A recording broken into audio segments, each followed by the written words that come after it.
Mana bos, apa kabar? Woi, kabar luar biasa nih. Woi, luar biasa pelulu dia lo, luar biasa. Ngeri lo emang. Maksudnya Ya, luar biasa melulu dia lo. apa luar biasa? Roller coaster ya. Kalau saya biasa di luar soalnya. Luar biasa. Saya baru balik coach kemarin malam jam 1 pagi. Ush, naik mobil. Amazing, dari Jawa Tengah. Dari Jawa Timur. Oh, Jawa Tengah kemarin. Berangkat harusnya itu saya Saya naik pikir naik pesawat. mobil harusnya. Pagi-pagi supirnya sakit. Oke, Akhirnya supirnya sakit. naik pesawat. Saya sampai berusaha untuk supir ikut gitu kan. Udah yang sakit tidur aja di mobil, saya aja yang nyetir. Karena saya di situ saya perlu transportasi dari kota ke kota kan. Oh, Saya iya, banyak iya, kota, iya. Jember, Bondowoso, Malang, Blitar, Kediri, Surabaya. Oh, banyak kan. Itu bukan Jawa Timur ya? Jawa Timur. Jawa Timur, bukan Jawa Tengah lah. Tapi waktu pulang saya sempat mampir Jawa Tengah. Kan saya pecinta Kuliner. Gudeg. Sumedang.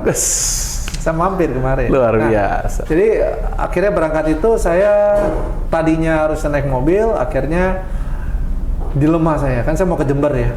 Kalau ke Jember tuh agak sulit karena nggak ada pesawat ya sekarang. Jadi harus turun di Surabaya, harus nanti pindah ke stasiun atau ke terminal ataupun naik mobil lagi. Repot ya? Repot. Ya akhirnya timbang-timbang pukul 1 akhirnya saya putuskan saya naik pesawat. Saya langsung naik ke airport. Set. 1 pagi? 1 siang. Siang, oke. Naik pesawat, sampai di situ saya rencana naik mobil masuk gitu kan. Nah disitunya lah pas pada saat di sananya lah akhirnya memang kesulitan karena kan butuh kendaraan ya untuk mobilisasi, taruh barang dan sebagainya. Ya memang banyak hal yang nggak sesuai lah dengan harapan gitu ya. Harusnya naiknya mobil, akhirnya naiknya pesawat. Nah di situ akhirnya saya harus bersama dengan teman saya dan kasihan juga ya mobilnya kecil, saya juga akhirnya ada di dalam ya kan mengisi mobilnya kecil itu ya, dan akhirnya singkat cerita melakukan aktivitas. Hari terakhir mau pulang naik pesawat lagi saya, ya kan mobil saya mau suruh pulang. Jadi saya berangkat naik pesawat, mobil saya ikut jalan juga kan dari Luar biasa. gitu. Akhirnya waktu mau pulang saya mau naik pesawat lagi gitu kan.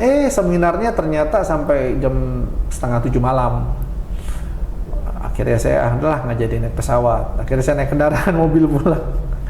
Jadi memang banyak yang nggak sesuai keinginan gitu ya. Yes. Langsung saya hari itu pulang dari Surabaya, saya bilang udah kita nginep di Semarang aja, biar lebih dekat ke Jakarta lah ya. Sampai Semarang, waktu lagi dari Surabaya jalan itu, saya bilang sebelum masuk tol, cari restoran terdekat saya mau makan dulu. Karena dari siang, karena pelayanan hotelnya lambat, makannya habis, jadi saya makannya dikit sekali kan, sisa-sisa doang. Saya lapar, pengen makan karena saya lagi body fit ya. Oh iya. Makan sebelum pukul 6. Yes, luar biasa sih bos. Jam 7, udah jam 7 tuh perjalanan menuju Semarang. Supir saya bukannya cari restoran, Terus tajam. masuk tol langsung. Waduh, saya masih oke. Masuk tol, Udah harus keluar. di rest area, saya masih pikirnya banyak rest area dong. Iya, betul. Makanannya rest area is okay kan, just a food, just a dinner. Yang penting segera karena body fit saya terakhir makan pukul 6. Lalu rest area pertama nggak meyakinkan, rest area kedua nggak meyakinkan, ketiga nggak meyakinkan, keempat nggak meyakinkan, kelima nggak meyakinkan karena mungkin sepi jadi makanannya takutnya Iya, paham bisa begitu soalnya. nggak fresh gitu kan. Sudah sampai jam 8:30 belum dapat makanan. Terus? Padahal jendela makan saya pukul 6 kan. Iya. Saya sedang body fit. Ya pasti teman-teman kalau ngelihat saya pasti berubah dong ya. Cie. Lalu karena sudah malam, akhirnya putuskan di mobil ada apa? Ada roti. Makan roti aja. Makan roti aja. Makan roti 3. Roti kecil. 3 saya makan. Dengan kekesalan, kasih perintah sederhana aja, sulit dilakukan. Cuma suruh cari sebelum masuk tol, sulit sekali.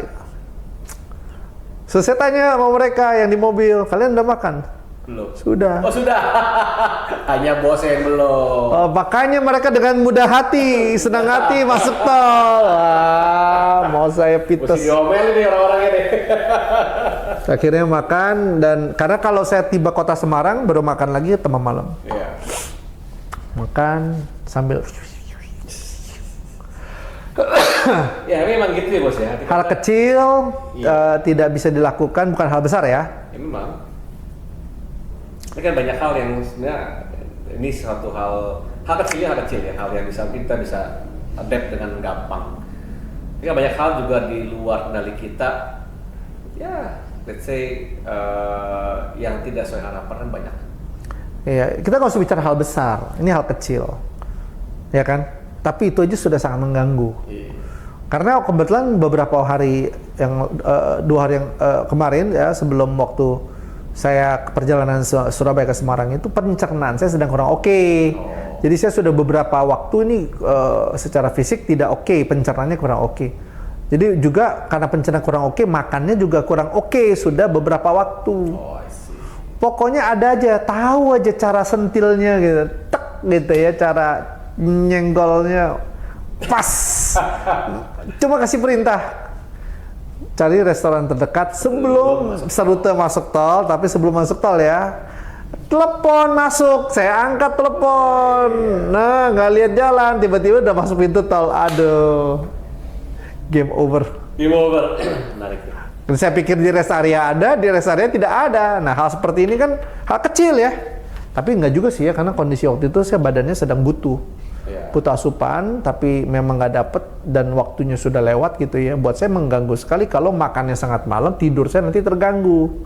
Kan saya kan komunitas body fit. Cie. Susah kalau bicara orang idealis, susah ya, Pak. Hah? Loh, bukan coach. Karena memang makan malam tuh kualitas tidur kurang buat saya. Iya. Buat saya. Jadi saya sangat menghindari karena saya nggak pengen kualitas tidur saya kurang. Iya. Kalau makan jam 10 malam, kualitas tidur saya tuh kayak nggak enak. Abis makan tuh kayak tidur tuh nggak tahu coach gimana? Pasti aman. Aman. Berarti kualitinya bagus itu. Wes. Kalau saya kurang nyaman coach. Kayak penuh begah, pakai bantal biasa saya tidur supaya nggak tahu sugesti atau apa biar turun kali. Bisa ya bisa enggak. Cuman ini terjadi lah. Banyak hal sekeliling kita sekarang kan emang kondisinya tidak menyenangkan sebenarnya kan. Menurut sebagian orang. Tidak sesuai lah. Tidak sesuai dengan apa yang kita tidak sesuai dengan kondisi kita, tidak sesuai dengan apa yang kita inginkan. Betul. Gitu ya. Betul. Karena seharusnya begini jadi begini, harusnya Betul. begini gitu. Nah, saya rasa juga banyak teman-teman juga ngalamin juga ya.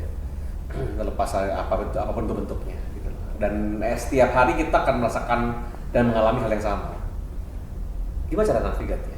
Gimana cara kita ngadapin? Sometimes saya berhasil, sometimes nggak juga sih. Nggak berhasil juga menavigasinya. Karena sometimes saya biasanya ya kepada orang-orang yang terlalu sering melakukan kesalahan dengan kesalahan yang sama, itu kayaknya ada file tersendiri ya atas orang tersebut gitu ya. Kayak ada, kayaknya sudah ada listing, udah ada datanya, daftarnya gitu kan. Kalau untuk yang jarang-jarang sih beda ya. Perlakuannya banyak banyak kemurahan lah ya. Tapi kalau yang sering dia lakukan lagi, nanti lakukan lagi, kayaknya udah gregetan tingkatnya itu. Sometimes saya juga jebol coach. Ini orang kok nggak ngerti-ngerti gitu. Ada pemikiran demikian. Tapi pada umumnya kalau saya lagi fit, ya saya bisa menguasai diri. Ya, tapi kalau lagi nggak fit, lagi lelah, lagi sama orang-orang tertentu, ya kan, highly noted. Yang daftar dosa udah banyak gitu ya. Daftar dosa itu lagi, itu lagi, memang nggak mudah. Ini triggernya mungkin satu inkompeten ya. Hah?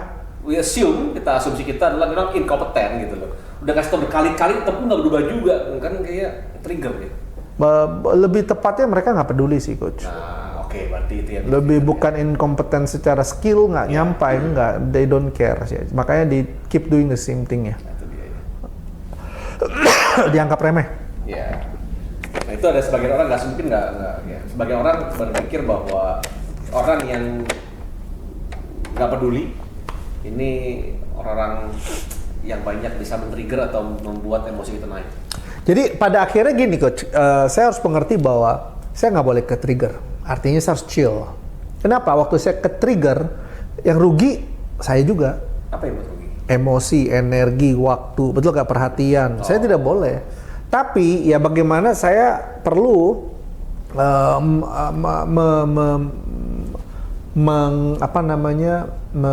meresponi orang itu dengan cara saya.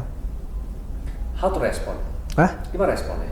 Kadang-kadang gini ya coach, sometimes memang dia salah. Oke, dia nggak peduli, udah berulang-ulang. Sometimes nggak perlu, harusnya saya tetap chill aja, santai. Ya kan, tapi kadang-kadang ke-trigger sama, wah dia sudah menyusahkan saya, merepotkan saya, merugikan saya.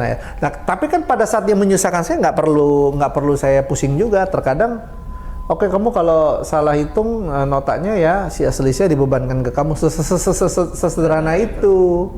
Nggak perlu mengingatkan terus. Itu akhirnya kita kebawa mengingatkan kan, itu udah belum. Akhirnya kita kesel kan, oh ini orang kok ceroboh banget. Nggak perlu juga. Kalau ada selisih dibebankan ke kamu ya, nah lo dia mikir sendiri. Ada caranya berarti ya? Iya, nggak perlu. Kita nggak boleh ke-trigger secara emosi, rugi emosional sih. Karena akhirnya perhatian kita kepada hal yang kita harus perhatikan tidak kita perhatikan, kepada yang tidak perlu kita perhatikan. Nah, itu yang menjadi challenge-nya. Ini nggak gampang bos. Bagaimana navigate di emotion itu kan, karena emosi itu muncul tiba-tiba kan. Sama orang-orang tertentu sangat tidak mudah. Iya dong. Tiba-tiba. Sama orang-orang tertentu, iya. Iya kan? Memang harus ekstra hati-hati. Iya. Karena ya balik lagi coach, udah ada banyak file. Ini kan kita pelajari ya, emosi itu kan hanya reaksi kimia. Bam, dia muncul, suddenly, tiba-tiba doang gitu kan. Kalau kita nggak mikir apapun, kita stop, nggak mikir apapun, dia akan hilang 6-10 detik. Tapi kalau kita tambah pikiran, nah itu kan looping tuh, kurang ngajar di manusia, rese banget di manusia ya. Bikin muncul kekhawatiran, muncul kekesalan, dosa udah banyak banget nih ya gitu kan. Jadi dia kan jadi perasaan yang buat tuh jadi emosi, jadi makin jangka panjang. Tapi tanya saya lagi nih, gimana cara nenangin pikiran tadi supaya tetap udahlah. Dia orangnya do the same thing loh. Kan kesel juga ya? Ya tentunya kalau memang orangnya terus melakukan hal yang sama, kebetulan kalau mereka adalah tim kita ya ada yang di-terminate, ada yang didemosi, ada yang dikenakan sanksi, ada yang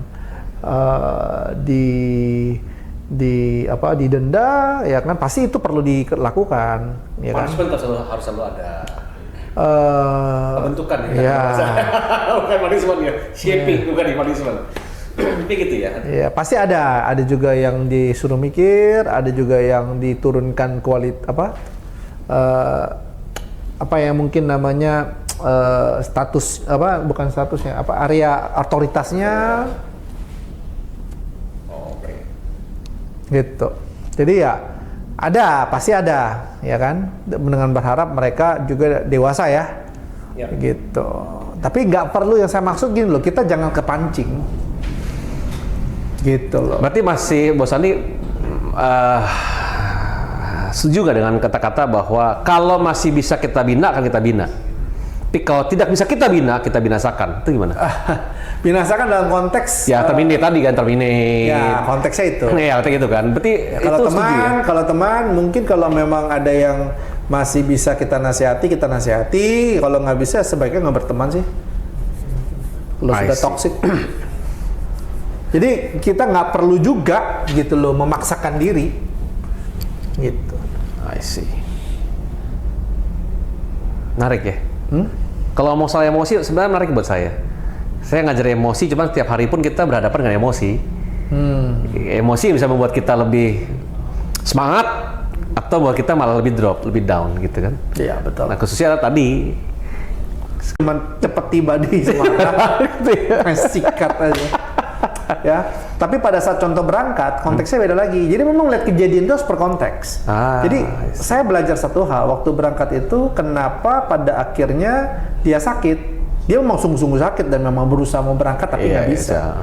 Dan ternyata waktu di situ terpaksa saya akan ada di mobil teman saya. Nah di mobil teman saya, karena saya di mobil teman saya itu, baiklah kami ngobrol. Waktu kami ngobrol, ada hal-hal yang dicerahkan dan dibukakan dan mereka sedang perlu itu. Jadi ada kejadian yang memang ada rencana di belakangnya. Iya. Ya rencana bos atau rencana ilahi. Ada kejadian yang karena bukan ada rencana ilahi di belakangnya. Nah ini yang kita harus pilah-pilah juga gitu. Yang kalau rencana yang tidak ada rencana ilahi dikurangi. Jangan kejadian terus gitu kan. Contoh kayak kemarin gitu, masuk tol Gak ada makanan. Iya, padahal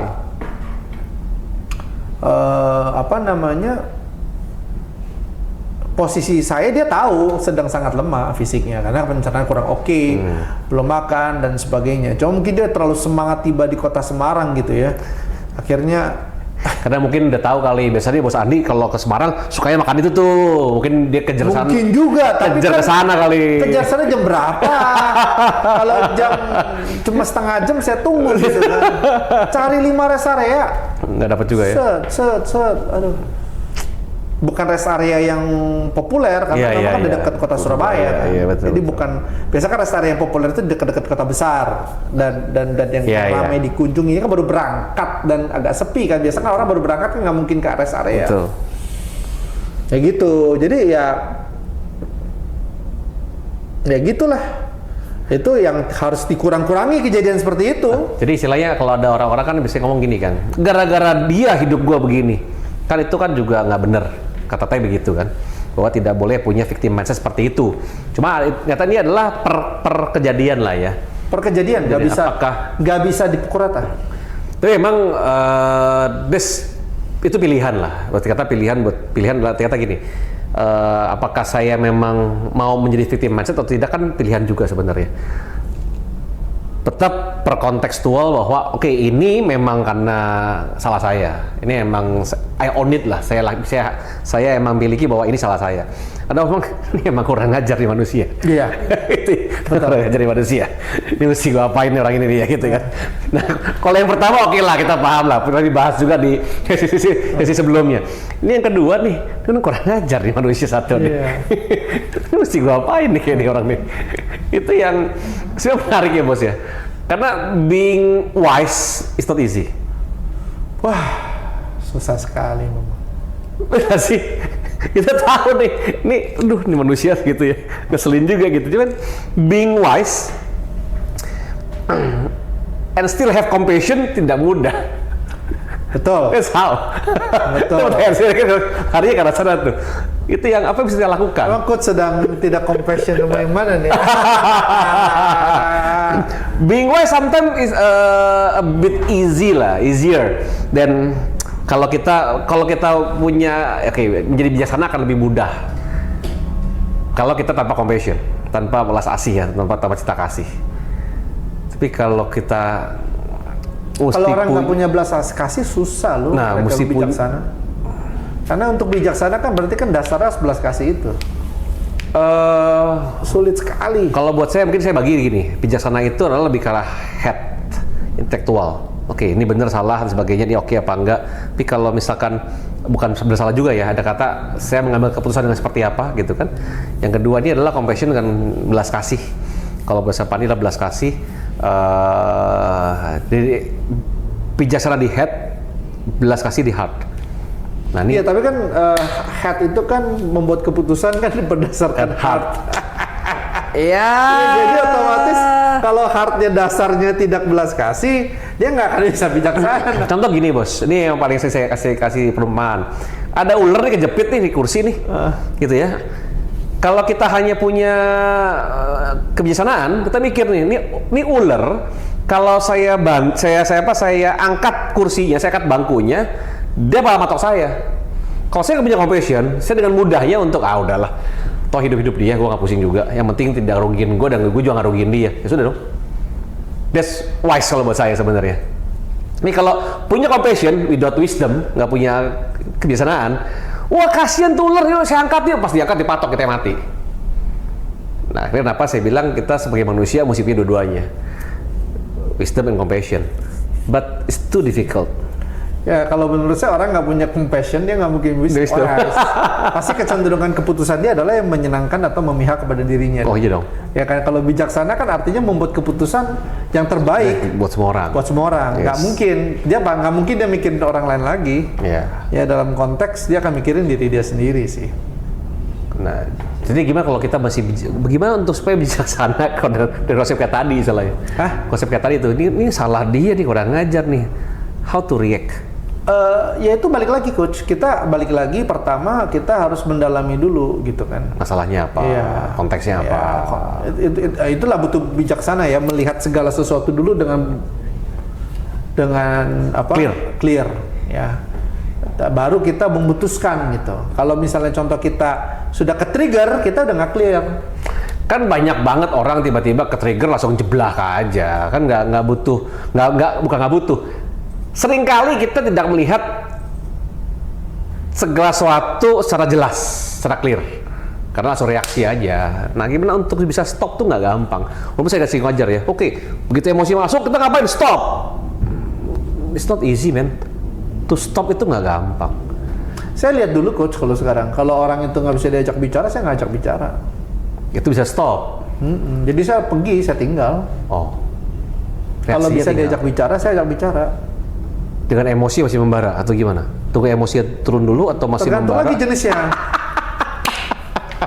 Jadi ngolek emosi cukup luar biasa hari ini. Ngolek emosi cukup luar biasa hari ini. Ya, tergantung lagi. Karena kalau ada tipikal orang kan yang kesadarannya tinggi. Ya, Kalau setuju. kesadaran tinggi cukup kita diem aja dia udah sadar. Mas, Ada tingkat orang-orang tertentu yang memang sudah sadar. tipikalnya ketika kesadaran rendah banget dan dia butuh dihardik baru bisa mau dengar. Ya kita sesuaikan. Luar biasa bahasa. Ada orang-orang, iya memang terpaksa. Butuh dibentak gitu ya. Butuh di stuck dulu, Oh, iya. di trigger dulu. Iya, betul. Ada orang-orang yang cukup, Dikasih tahu, diam aja, responnya. bahkan kadang-kadang ada orang loh cuman dia ngomong sendiri, dia sadar sendiri. Ya, ada betul. Tergantung coach, saya nggak bisa komen gitu. Tapi kalau buat saya pribadi ya, kalau saya sesuaikan dengan tipikal orang. Ini udah tingkat IQ-nya udah dahsyat ini. Enggak lah, enggak. Loh, coba tanya sama teman-teman, coba nanti kalau bisa boleh komen lah ya. Apa gampang? Begitu ada emosi masuk, stop. Nggak reaksi, nggak reaktif, diem. Untuk kita bisa lihat segala sesuatunya berdasarkan yang real conditionnya secara jernih. Not easy, man. Nggak gampang, bos. Kebanyakan dari kita adalah reaktif dulu kan. Pek, sikat. Pasti begitu modelnya. Dulu zamannya, ya zaman mungkin 20 tahun lalu lah. Ada mobil mepet, wah langsung kejar, kan nggak mikir lagi. Ada motor mepet langsung kejar, kan nggak mikir lagi, reaktif itu dulu. Saya kata kalau Mas dulu gimana? Lupa, saya udah lama. Kalau saya dulu begitu bakalan, gitu. saya gitu dulu bakalan. Ya, Kalau sekarang kan lebih, mungkin apakah udah lebih tua kali ya, udah lebih dewasa, akhirnya bisa lebih diam, lebih tenang. Ya itulah ya, kalau kita pada setiap, jadi gitu, intinya waktu ada kejadian, jangan lihat kejadiannya coach. Tapi Kalau kita melihat kejadiannya aja, kita akan gagal menerima intisarinya sih. ini mungkin sih diajarkan secara ilmuwan ataukah hanya pengalaman atau Bisa diajarkan, tapi nggak mungkin dalam waktu yang singkat sih. Diajarkan bisa, tapi akan lebih kuat kalau dimodelkan dan orang itu bersama dengan kita. Oh, I see. Ya kalau diajarkan bisa, ya ada prinsip-prinsip dasarnya kok. Ya kan? Oke, boleh nggak di-spill sedikit prinsip dasarnya untuk kita bisa lebih wise? Ada salah satu kondisi yang masuk, emosi yang masuk, dan kita bisa diam dan bisa melihat sesuatu yang lebih jernih. Prinsip dasarnya apa aja, bos? Sesimpel itu kan, diam. Tadi kan yang coach sudah ngomong. Artinya kalau ada kejadian jangan langsung bereaksi, diam dulu, dalami dulu. Oke. Sesederhana itu. Jadi waktu sudah dalami, baru kan di situ kita melihat dari secara keseluruhan tuh, dari sisi kejadiannya, dari segi orang-orang yang terlibat di dalamnya, dan di situ kita baru melihat apa nih langkah yang tepat untuk itu. Gitu. Oke. So, ada stop dulu, ada berjeda dulu. Setelah berjeda, kita lihat segala sesuatu yang lebih jernih, baru kita take action. Betul. Gitu ya. Betul. Jadi jangan di skip dulu nih ya. Ya itu jangan langsung. Sesederhana itu. Amazing. Karena kalau kita lagi emosi kita akan sulit jernih kan. Oke.